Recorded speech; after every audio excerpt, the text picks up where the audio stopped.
নমস্কার সুপ্রিয় দর্শকবৃন্দ, অত্যন্ত সুখবর একটি অত্যন্ত সুখবর জানাতে এসেছি আপনাদেরকে। হ্যাঁ, আমার দীর্ঘদিনের একটা কামনা বাসনা ছিল এই সমস্যার সমাধান। হ্যাঁ, আজকের পশ্চিমবঙ্গ সরকার সেই নির্দেশিকা জারি করলো। ধর্মীয়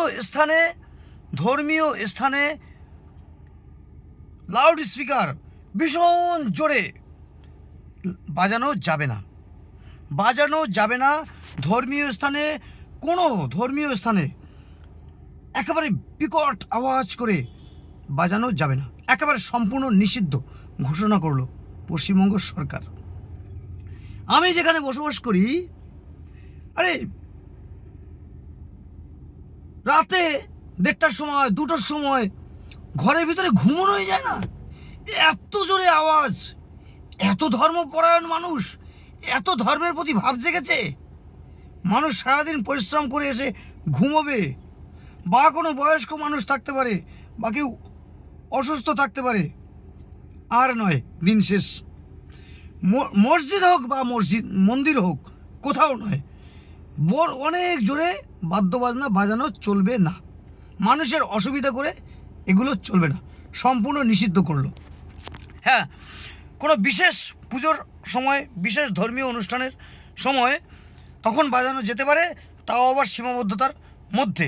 তার জন্য একটা লিমিট করে দেওয়া হয়েছে যে অঞ্চলে অনুষ্ঠান হবে, যে জায়গায়, আর কি অঞ্চল নয়, যে জায়গা অনুষ্ঠান হবে সেখানেই 100 মিটারের মধ্যে, তাও আবার দিনের বেলা 50 ডেসিমেল, রাতে 40 ডেসিমেল।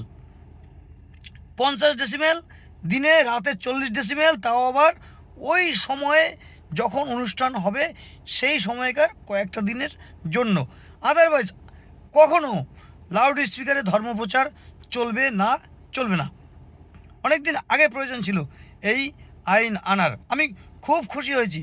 এবং যারা বয়স্ক মানুষ, এই দেখুন না, কালী পুজোর সময় কীভাবে আমি কত প্রতিবাদ করি, কত রকম করি। আমার বাড়িতেও আমার ঘনিষ্ঠ আত্মীয়রাও আমার উপরে রেগে যায় সেই কারণে, যে কালী পুজোর সময় কত লোক মারা যায় এবং কত মানুষ, বয়স্ক মানুষের কত অসুবিধা হয়, কত রুগী আরও কিছুদিন বেঁচে থাকতে পারতো, তারা মরে যায় আমাদের এই বেশি উদ্ধত্ততার কারণে, ধর্মের নামে বেশি বেশি অতিরিক্ত আনন্দ দেখানোর কারণে। আমি অন্তত খুব খুশি হয়েছি, আপনারাও নিশ্চয়ই খুশি হয়েছেন। হ্যাঁ, এটা ঐতিহাসিক একটি সিদ্ধান্ত।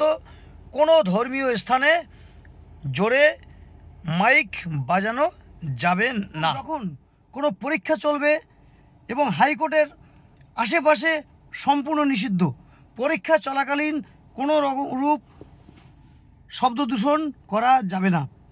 খুব ভালো থাকবেন। পশ্চিমবঙ্গ সরকারকে স্যালুট জানাই, প্রণাম জানাই এই গুরুত্বপূর্ণ সিদ্ধান্তে।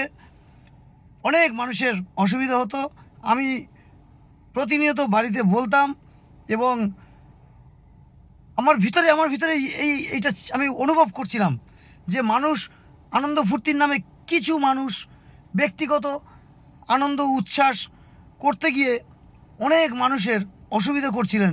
সেটার দিন শেষ। ধন্যবাদ সংসদীয় এইসব ব্যক্তিদেরকে, যাদের দ্বারা এই আইন প্রণয়ন হলো। ধন্যবাদ পশ্চিমবঙ্গ সরকারকে ঐতিহাসিক একটি পদক্ষেপ নেওয়ার জন্য। ধন্যবাদ।